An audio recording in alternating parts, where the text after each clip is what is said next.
Welcome to One-on-One. I'm Steve Adubato. It's our honor and pleasure to introduce Dr. Alain Sanders, who is Associate Professor of Political Science, St. Peter's University, and former Time Magazine senior reporter. Good to see you. My pleasure. Politics Today, 2017, about halfway through the year. It'll be seen after that as well. How would you describe the state of our nation in terms of the political divide?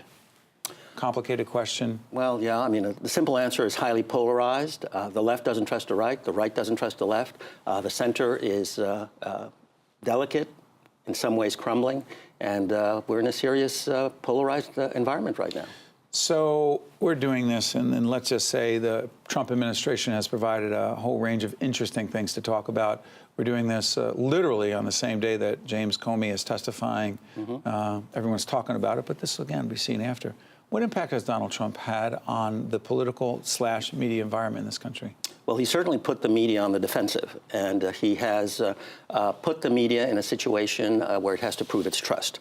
And that's a difficult thing to do. The media environment is difficult. It's always difficult because you're always dealing with politicians who are busy spinning. What makes it worse now? And this expression fake news wasn't around until recently. Well, what makes it work is the direct attack. It's very similar, of course, you'll recall. Is it Nixonian? Yeah, very much so. Remember Spiro Agnew and his attack on the media? Nabobs Absolutely. Of negative. Right, and now it's called fake news. But we had the same approach, the same attack, and the same very similar environment back during the Nixon years, sure. American public. Do you think, that's not a monolithic entity, but do you think most Americans are looking for, those of us in the media, because we often get accused of this, even though at PBS, we don't have a point of view. We're not like MSNBC, Fox, CNN, others who have commentators on the air, anchors on the air expressing points of view. But I'm curious about this. Do you think most Americans are looking for those in the media to press those in office and ask challenging questions, even if that person happens to have voted for and like that person? Meaning, are you for Trump, are you against Trump, as opposed to, no, we're asking the president tough questions? Well, I think there are two components to the American public mind. One is you want tough questions. You want the politicians to answer those tough questions. And if you don't get a straight answer, do they want us to follow up, or are we just being difficult? No, I think they want you to follow up. I mean, we've had the episodes of the various town meetings where the voters themselves have asked tough questions of the politicians. At the same time, we all want our own opinions reconfirmed. And so it's sort of a dichotomy. If you find a news media outlet or a news report that doesn't confirm your opinion, you tend to be a little skeptical. On the other hand, we also want reporters to ask tough questions, as we would want to ask tough questions to citizens. We've seen that, again, in the town hall meetings. So it's so interesting as you talk about this, because there are a whole bunch of folks who only watch MSNBC because that is where they believe they belong ideologically. They will not watch Fox. They may watch CNN. And there are many who watch Fox News. And what's fascinating to me, because they have their views reconfirmed, what's the danger of that? Well, it's called narrowcasting, and the great danger is that it reinforces your own world. You shut out contrary opinions, and therefore your worldview becomes distorted. In the old days, as you well know, we had just basically 3 television networks and a relatively smaller number of newspapers or national newspapers, and so you were forced to flip through everything. Stuff that you agreed with, as well as stuff that you disagreed with. Today, you can call it my daily news, and only get that with which you agree. And that's always dangerous. You really have to be exposed to contrary points of view so that you can form an informed judgment. The other piece is, when you signed on board at Time, the internet was not the internet. Social media was not, the social media we know. What impact do you believe that the internet/social media has had on the way we consume information and our overall attitude toward politics? I think it's had a negative impact. I'll tell you. Negative? Negative, absolutely. I tell you something that I was told when I first signed on to work with the internet element of Time Magazine. I was told, make sure that whatever you want to say, the most important things that you want to say, fit a TV screen, because people may not scroll down below that. So whatever you want to say, make it quick, make it short, make it interesting, right within the framework, the first framework of the screen. And really, if you really want to be an informed person, you got to go below the screen.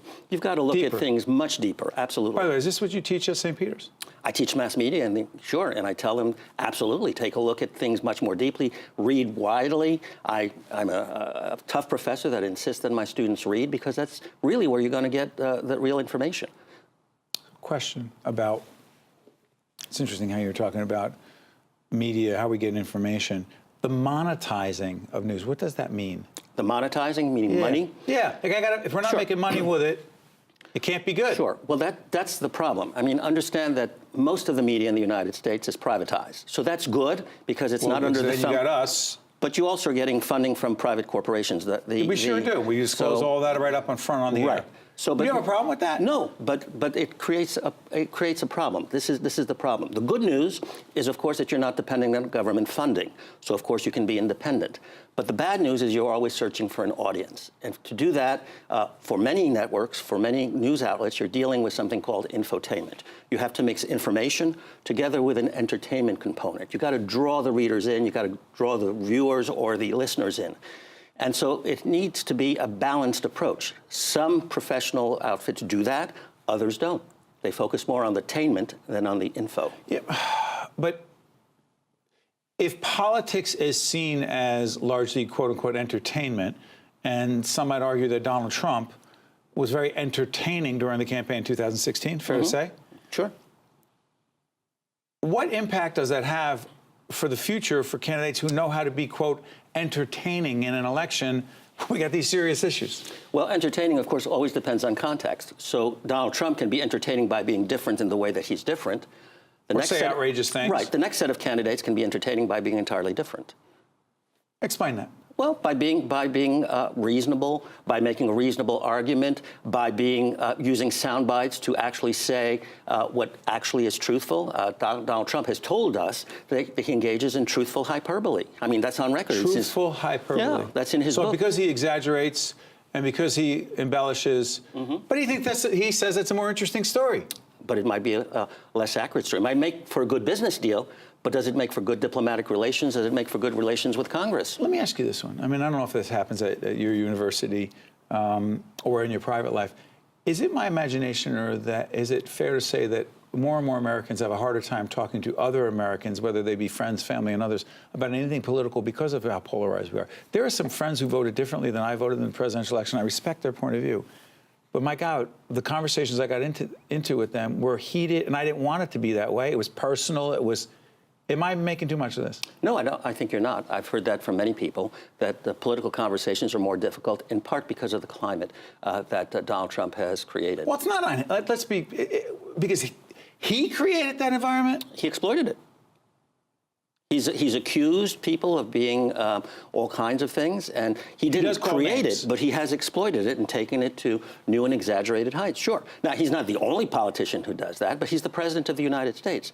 And when he tweets exaggerated statements, that gets people's attention, and it creates a climate that only the president can create. No senator, no governor, no mayor has the same loudspeaker to express opinions and to create a climate. The president is responsible not just for the policies that he makes, but also for the political climate that he creates. And President Trump has created a very aggressive and a very polarized climate. Real quick, last question.